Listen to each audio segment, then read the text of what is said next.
First-person shooters unquestionably dominate today's gaming landscape. For a new franchise to succeed, it not only has to hit an extremely high bar in terms of production and playability, it has to differentiate itself from other similar games. With the near-future invasion of the United States by North Korea providing a grim backdrop, Homefront is willing to go up against these difficult odds. Backing up the game's seemingly improbable scenario is a story by John Milius, the screenwriter behind the similarly themed Red Dawn. A fictional timeline leading up to 2027 will inform the curious, but it's not so much about how the North Korean invasion happened as what will happen afterwards. Your character, an ex-military pilot, is recruited by a civilian resistance group, and a very different America serves as your battleground. Your enemies are all around you, and ammunition is scarce. You'll often need to pick up a new weapon from a fallen foe when you run low on ammo, but you'll notice that all the guns feel very lethal whether you're shooting from the hip or aiming down the barrel.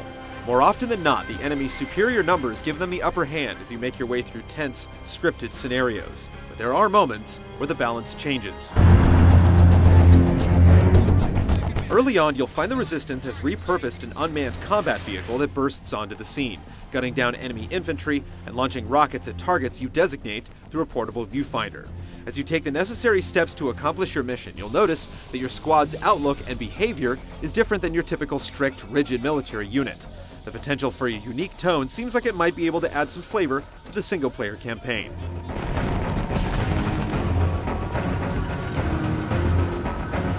Home may be where the war is, but the fight can be taken to new fronts online through several competitive multiplayer modes. Ground Control is Homefront's take on the classic King of the Hill match type, staging a 32-player war to occupy designated points on the map. As locations are secured and the opposition routed, the action moves to a different part of the battlefield, where the struggle for dominance begins anew. Other match types provide different goals to achieve but remain similarly massive in scope, taking place over large urban and rural areas, modeled on a theoretical, war-torn America. With sprawling environments, vehicles, and a customizable class loadout system, multiplayer shares a similar flavor to the large-scale scuffles pioneered by the Battlefield series.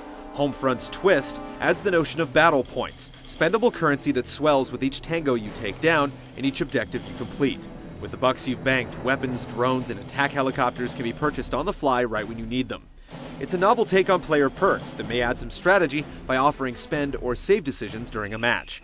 And it'll be interesting to see if placing an economic spin on war pays off in the long run.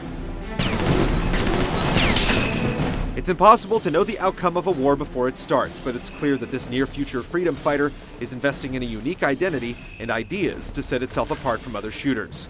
We'll find out whether Homefront can turn tragedy into triumph when the game ships in March 2011.